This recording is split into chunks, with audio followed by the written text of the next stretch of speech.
कई रियासतों ने ऐसा कानून बना दिया कि आप ये नहीं खा सकते, आप वो नहीं खा सकते, कैटल स्लॉटर एक्ट का एक्ट बना दिया। आप बताइए कि हरियाणा, राजस्थान में पुलिस की अख्तियारात गौरक्षक को दे दिए और उन अख्तियारात का बेजा इस्तेमाल मॉब लिंचिंग में हुआ। मुझसे पूछा जा रहा है कि 500 साल पहले तुम्हारी मस्जिद थी, नहीं थी। अगर अंबेडकर आज जिंदा होते तो बाबा साहब को भी कहते कि आप जाकर परमिशन लो, तब मजहब बदलना पड़ेगा आपको। 2013 Muzaffarnagar 50,000 were shifted. Sir, riots to and riots happened. Nelli massacre, Hashimpura, Maliana, Mumbai 93, Ahmedabad 69, Gujarat 2002, 22, Delhi 84, Delhi. Asauddin Owaisi. Time. Thank you, sir. Sir, I start by quoting Baba Saheb Ambedkar, what he wrote in Memorandum of Rights of States and Minorities, dated March 24, 1947, when he submitted to the Subcommittee on Fundamental Rights set up by the Constituent Assembly, the Advisory Committee on Fundamental Rights and Minorities. I quote, sir, "Unfortunately for the minorities in India, Indian nationalism has developed a new doctrine which may be called the divine right of the majority to rule the minorities according to the wishes of the majority. Any claim for the sharing of power by the minority is called communalism, while the monopoly of the whole power by the majority is nationalism. Guided by such political philosophy, the majority is not prepared to allow the minorities to share the political power, nor is it willing to respect any convention made in that behalf, as is evident from the repudiation of the obligation to include representation of the minority in the cabinet, contained in the instrument of instruction issued to the governors in Government of India Act 1935. Baba Sahib says under these circumstances, there is no way left but to have the rights of scheduled castes embodied in the Constitution.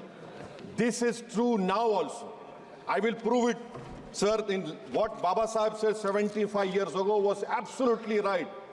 No one wants the minorities to share power. I'll give you an example, sir. In this August House 75 years ago, when Maulana Azad stood up and said that what safeguards the Muslims have before the partition, those safeguards should be given to the Muslims. That was political representation, reservation. You know what Sardar Patel instructed Mr. Abid Hussain and Begum Ezaz Rasool to censure Maulana Azad. And Maulana Azad felt claustrophobic. And Maulana Azad said that this Constituent Assembly has become a new prison for me. Maulana Azad said this in the Constituent Assembly, sir. Now what we see is that, sir, आप देख रहे हैं कि उसके बाद जो constituencies को बनाया गया, असेंबली और पार्लियामेंट की हदबंदी हुई, वो इस तरीके से उसको तरतीब दी गई कि अक्सरती तबके के लोग जीत जाएं और मुस्लिम अक़लियत के लोग कामयाब होने में बड़ी मुश्किलात पेश आए। इसीलिए 2007 में सच्चर कमेटी ने कहा था, सिफारिशात में कहा कि अब जब हदबंदी होगी तो माकूल तरीके से बनाया जाए ताकि मुसलमान पार्लियामेंट और असेंबली के इलेक्शन जीत सके। मुझे नहीं मालूम कि अब नए सेंसस के बाद जब हदबंदी होगी तो उसकी सिफारिशात को रखा जाएगा या फिर मार्जिनलाइजेशन जो मुसलमानों का हो रहा है 75 साल से वो चलता रहेगा। सर, जब पार्लियामानी जमहूरियत की कामयाबी किस बुनियाद पर होती है? पार्लियामानी जमहूरियत की कामयाबी का पैमाना मैं आपको बताता हूं। Article 25, article 26, article 29, article 30, article 14, article 21, ये 4 बुनियादी राइट्स है आइन में, जिसको हम सामने रखकर मैं आपको बताऊंगा कि क्या वाकई में उन कमजोर तबकात से इंसाफ हुआ।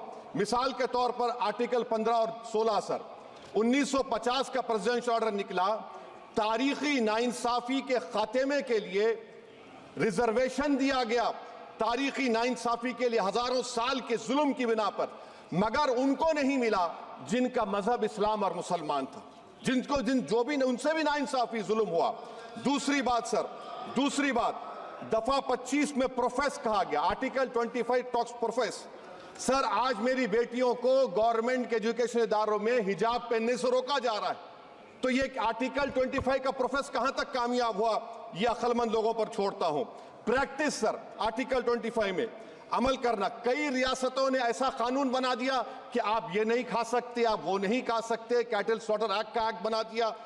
आप बताइए कि हरियाणा, राजस्थान में पुलिस की अख्तियारात गौरक्षक को दे दिए और उन इख्तियारात का बेजा इस्तेमाल मॉब लिंचिंग में हुआ। किसका हुआ? एक लड़का था साबिर मलिक बंगाल का, मार के पीट कर मार दिया गया। क्यों? क्योंकि उसने बीफ खाया, बाद में मालूम हुआ नहीं खाया।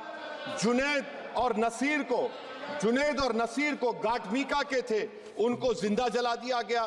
सर फिर प्रोपगेट, आप ये आर्टिकल 25 का 3rd सेक्शन प्रोपगेट, आज आप देख रहे हैं कि मुझसे पूछा जा रहा है कि 500 साल पहले तुम्हारी मस्जिद थी नहीं थी। ख्वाजा अजमेरी की दरगाह कह रहे नहीं है। अरे सर, अगर मैं इस पार्लियामेंट में खोद दूं, इसमें गड़ा कर दूं, तो खाने जहां का हिस्सा मिलेगा तो मेरी हो जाएगी ये। आप बताइए। अब आप देखिए ये प्रोपगेट क्या हो रहा है। अच्छा, जो तब्दीली मजहब का कानून, तब्दीली मजहब, मैं तब्दील मजहब नहीं कर सकता, सरकार से पूछना पड़ेगा मुझे अपना मजहब बदलने के लिए। अगर अंबेडकर आज जिंदा होते तो बाबा साहब को भी कहते कि आप जाकर परमिशन लो, तब मजहब बदलना पड़ेगा आपको। ये हालात आज यहां पर पैदा हो चुकी है। सर आर्टिकल 26 देखिए, it gives religious denomination the right to establish and maintain institution for religion charitable. वजीर आजम कहते हैं कि वक्फ का ताल्लुक संविधान से नहीं है। अरे कौन पढ़ा रहा है वजीर आजम को? आर्टिकल 26 पढ़ा लीजिए। आर्टिकल 26 की बात कही गई। मकसद क्या है कि वक्फ की जायदादों को अक्सरियती तबके के लिए छीन कर दे दिया जाए। आप अपनी ताकत की बुनियाद पर छीनना चाह रहे हैं। सर दफा 29 पे आ जाइए, आर्टिकल 29। लैंग्वेज का, जबान का तहफ़्फ़ुज़ है। उर्दू को खत्म कर दिया गया। वो उर्दू जिसके हमारे मुजाहिदीन आजादी ने नारा दिया था, इनकलाब जिंदाबाद का, उस जबान को आप खत्म कर रहे हैं। कल्चर, आप कल्चर की बात इनसे पूछ लीजिए, वो बोलेंगे नहीं, हमारा जो कल्चरल नेशनलिज्म है वो कल्चरल नेशनलिज्म नहीं है बीजेपी का, वो कल्चरल नेशनलिज्म आला जात का हिंदुत्व का नेशनलिज्म है, जो भारत के इंडियन नेशनलिज्म से बिल्कुल मुख्तलिफ है। सर अब आप आ जाइए। सर आर्टिकल 30 पे आ जाइए। सर आर्टिकल 30 पे आ जाइए। सर आर्टिकल 30 में माइनॉरिटीज को राइट दिया गया। This house has passed a law in 1981 to give minority AMU. This government went to the Supreme Court and said, no, we'll oppose minority status. This house voice was suppressed in the Supreme Court, sir. That is why I say that the executive has argued contrary to the parliament. Sir, right to life तो उस वक्त भी था। मैं आपको मिसाल दे रहा हूं।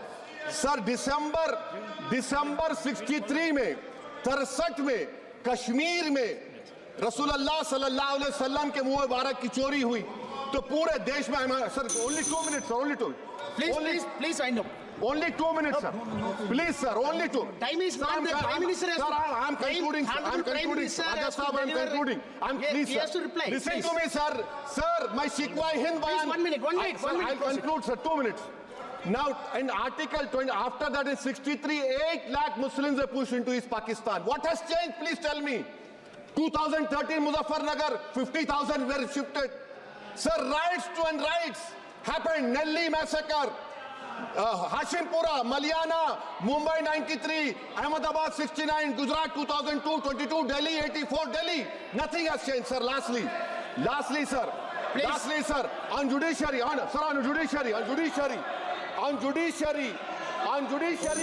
concluding. On judiciary, sir, CAA is not being heard. 2 sitting chief ministers get bail, but Stan Swamy died in the prison, sir. That is why I say the institution functioning of Please conclude. And lastly, sir, just now Ravi Shankar Prasad has quoted a book. In that book, there's a Tipu Sultan also.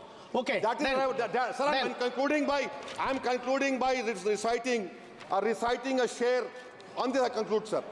Nisar मैं तेरी गलियों के वतन के जहां चली है रस्म के कोई ना सर उठा के चले, जो कोई चाहने वाला तवाफ को निकले, नजर उठा के चले। सर हम जिस्म व जान बचा के चले, बहुत है जुल्म दस्ते बहाना के लिए। सर हम जो चंद अहले जुनू तेरे नाम लेवा है, इख्तिदार की कुर्सियों पर बैठने वाले जो लोग थे और है वो इंटेलेक्चुअली डिसऑनेस्ट है। संविधान सच्चा है। जय भीम, आइन जिंदाबाद।